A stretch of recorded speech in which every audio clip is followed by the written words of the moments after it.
terminan, o que al menos buscamos que terminen. La JEP cumple 3 años. Hace 3 años emprendió un proceso que ha dado sí resultados, pero que se ha dado en medio de un marco muy desfavorable, en medio de narrativas que chocan y se entrecruzan, en donde existe el señalamiento de que es un mecanismo de la impunidad. Bueno, recordar que nosotros todavía, hasta que 2020 nos pruebe lo contrario, estamos viviendo en el país del plebiscito del 2016, es decir, estamos en el país del no versus el sí, del sí versus el no, y en esas la JEP, que logró finalmente firmarse, que hace parte del Estado colombiano, a pesar de ser una jurisdicción transicional, que tiene una pata además de cooperación internacional, que hace que sea difícil acabarla, pues bueno, cumple 3 años. Y con nosotros se encuentra la profesora de jurisprudencia de la Universidad del Rosario y jepóloga especialista de este programa, María Camila Correa. María Camila, bienvenida a Puntos Capitales una vez más. Muchas gracias por aceptar la invitación.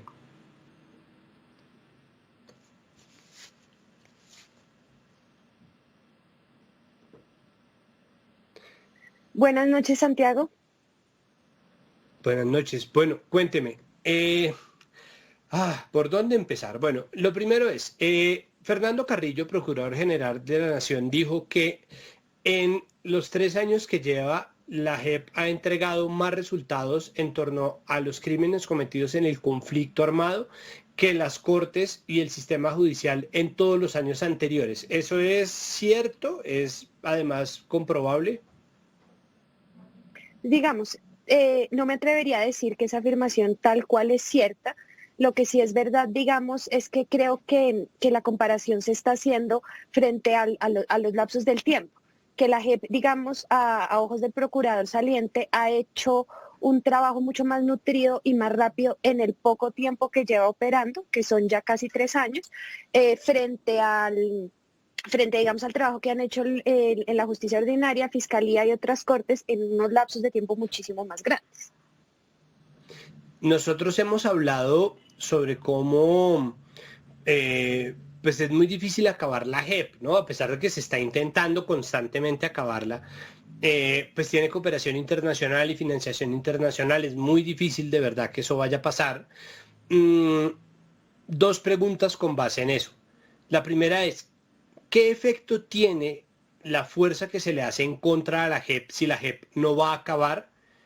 Y por otro lado, ¿qué sacan quienes están promoviendo esa derogatoria, ese final de la JEP, si saben que muy difícilmente lo van a conseguir?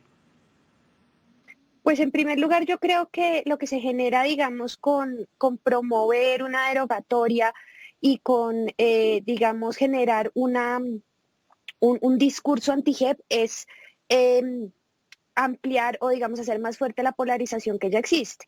Y eso sumado a una cosa que también habíamos hablado en su momento, de que lastimosamente la gente no conoce el funcionamiento de la JEP, no entiende en su totalidad el funcionamiento de la JEP, pues digamos es carne de cultivo para generar, digamos, más resistencia por parte de las personas a la jurisdicción. Y realmente, ¿qué sacan? Yo creo que es un juego político, pero como siempre, digamos, la política no es mi experticia y creo que es un juego político que lo que busca es mantener, digamos, un discurso que viene desde incluso antes, viene desde la firma de los acuerdos, viene desde la época del plebiscito, respecto, digamos, a lo negativo que es este sistema integral de justicia, verdad y no repetición. Perfecto. Nosotros vamos a hacer una pausa, María Camila. Acompáñeme al otro lado de esa pausa y seguimos aquí hablando sobre la JEP, ¿le parece? Perfecto, Muy bien. Pues ya nos entonces, vemos. ya volvemos. Nosotros regresamos a Puntos Capitales. Estamos hablando de la JEP que cumple 3 años, que acaba además el ciclo de la presidencia de Patricia Linares, y nosotros pues tenemos que hablar un poco, hacer el balance, ver qué ha pasado con la Jurisdicción Especial para la Paz, y hablábamos precisamente del desconocimiento que hay acerca de la labor de la justicia transicional en este país, que sin embargo, y muy a pesar de todo, ha entregado resultados. Nos encontramos con la profesora de jurisprudencia de la Universidad del Rosario, María Camila Correa.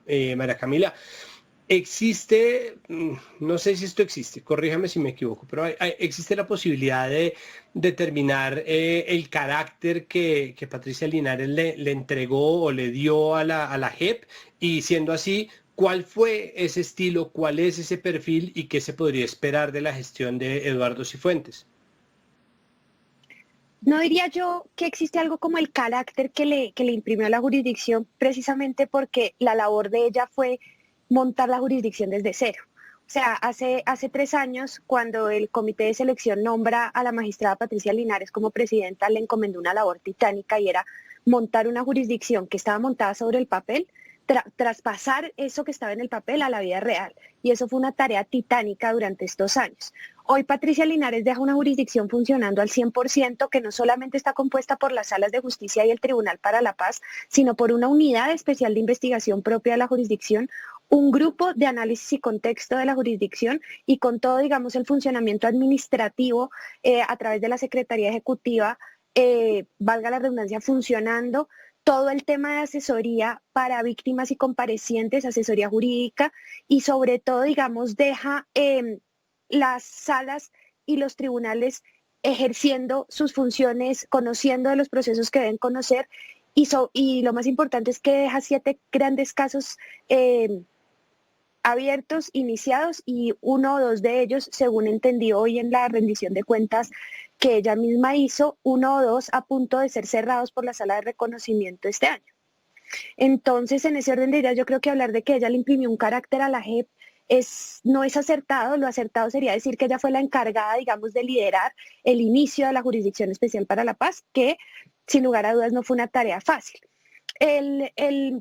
Los retos que vienen ahora para el magistrado Cifuentes son, digamos, mantener esa jurisdicción en funcionamiento en un clima que yo me atrevería a decir que es peor que al principio, en un país que está igual de polarizado que desde el 2016 y desde que entró en funcionamiento la JEP, pero además con ataques constantes a la institucionalidad y a la institución y con ataques por todos lados, incluso con una reducción de presupuesto y con amenazas, como lo decía usted, Santiago, de acabar la JEP, derogar el acto legislativo, etcétera. Entonces, el gran reto de Eduardo Cifuentes en estos años que vienen y que le esperan a él los retos como presidente, pues son básicamente mantener la jurisdicción funcionando al 100% y sobre todo lograr mostrarle esos resultados que existen, no solamente al Estado colombiano, sino a la gente en general, a las personas en general, para ver si se logra llenar ese hueco de desinformación que yo personalmente creo que es una de las cosas que más daño le hace a la institucionalidad de la Jurisdicción Especial para la Paz. Entonces yo creo que ese sería el gran reto de Eduardo Cifuentes, que además tiene una gran ventaja, no es la primera vez que trabaja en una jurisdicción en formación. Hay que recordar que cuando él fue el magistrado de la Corte Constitucional, fue el primer grupo de magistrados, entonces también tiene experiencia en formar jurisdicciones y mantener jurisdicciones en funcionamiento, y eso creo que es muy importante. Hablando precisamente sobre esa desinformación que es gigantesca, es que la verdad es que en torno a la JEP hay como una barrera de ruido que impide que nosotros sepamos en qué sí y en qué no está. Hay muchos ataques, ¿no? Es decir, está, por ejemplo, el episodio de Jesús Santrich, la petición para que fuera excarcelado, que después dio con su escape hacia la nueva disidencia liderada por él y por Iván Márquez.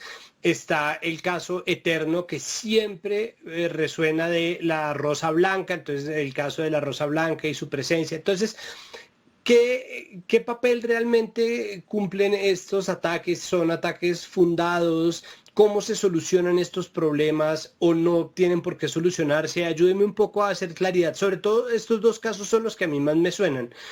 Tenía en la cabeza unos 5, en este momento solamente me acuerdo de Jesús Santrich y la Rosa Blanca, pero creo que con eso tienen palo para 3 años más. Entonces, ¿qué va a pasar por ese lado?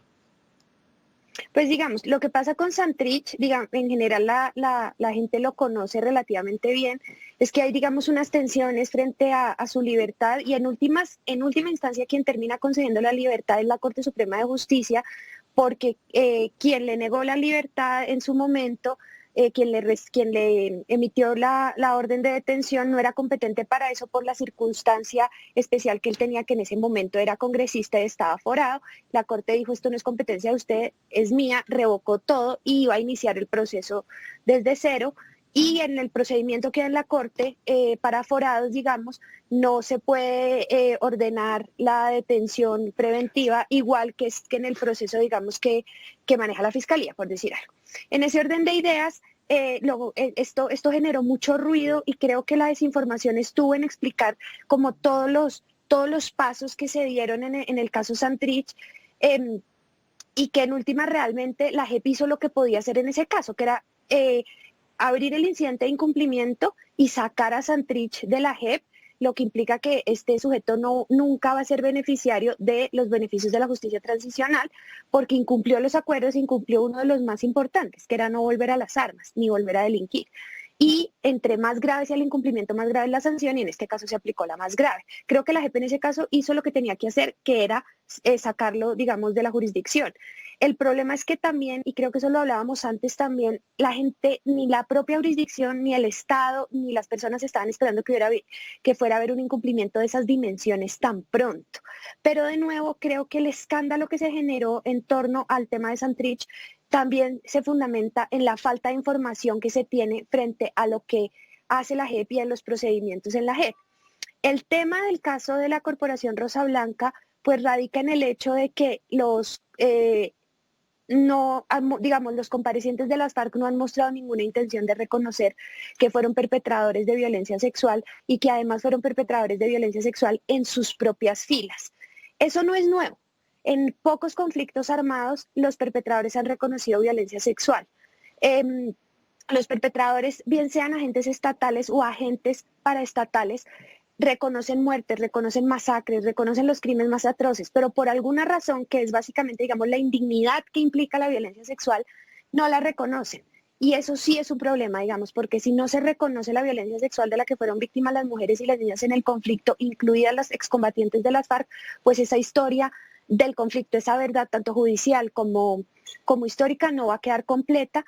Y ese, digamos, sí es un problema que yo lo vería como un problema real que tiene la jurisdicción en este momento, porque tampoco puede obligar a los excomparecientes a reconocer. Perfecto. Bueno, Camila, muchísimas gracias. Son temas duros, el tema de Corporación Rosa Blanca es duro, pero creo que la claridad queda hecha. Solamente queda esperar entonces que el magistrado Cifuentes haga un buen trabajo. Le agradezco muchísimo que haya venido una vez más a Puntos Capitales. No, yo encantada de venir cuando quieran. Muchísimas gracias por la invitación. Bien, muchísimas gracias. Y nosotros vamos a avanzar.